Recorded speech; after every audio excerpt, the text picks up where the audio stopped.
Hello and welcome to the Nutrition Complete online tutorial guides. In this session, we're going to have a look at setting up your dietary profile before you begin your meal planning.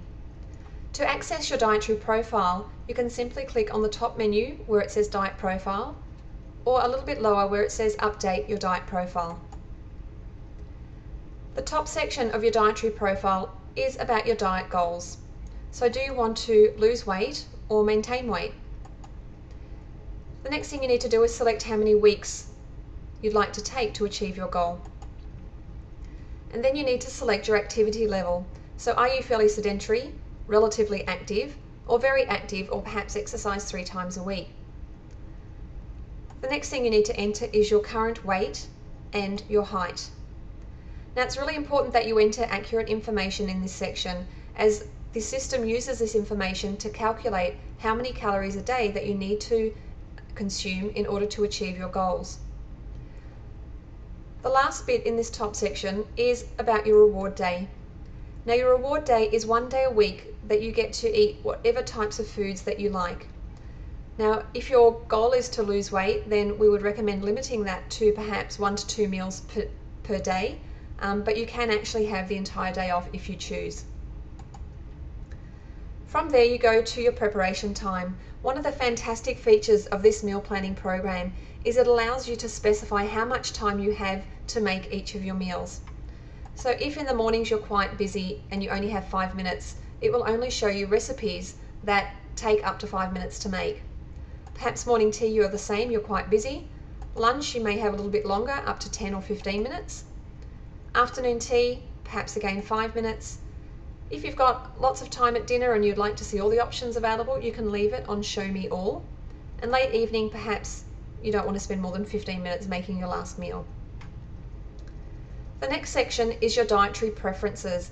So if you have any dietary preferences such as dairy-free, vegetarian, gluten-free, perhaps you don't like seafood or you don't want to see any meal replacements, so nothing that is something like a protein bar, you can click No Meal Replacements.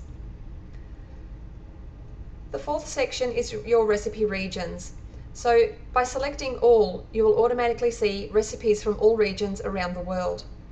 If there's a particular region you don't like, such as just say you don't like Asian food, you can deselect Asian, Japanese and Chinese, and it won't show you any recipes that come under those categories. The last thing you need to fill out on your dietary profile is your daily beverage allocation.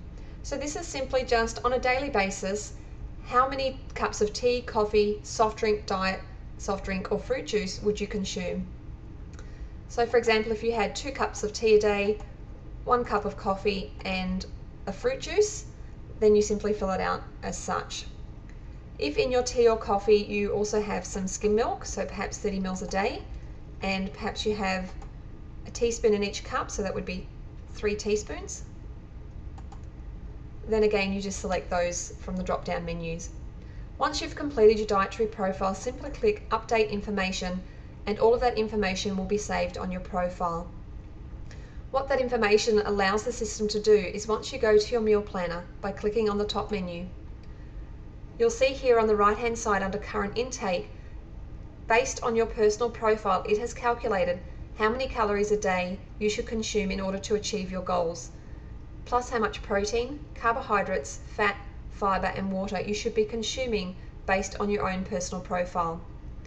Now of course there is a range in each of these, but the closer you are to the lower end of the range, the quicker you're going to achieve your goals if it is indeed weight loss. Now on the next column you'll see there's a planned daily column, and as you plan your meal planner you can start to see how you're tracking against the recommended daily. Now the reason that there is already some information there is that this is how many calories and your nutritional information from the average daily allocation of beverages that you filled out in your dietary profile. So you can see even before you've begun to plan your meals, on a daily basis you're consuming around 152 calories simply with the drinks that you're having. So that's it for this particular session. In the next session we'll go through how to fill out your meal planner.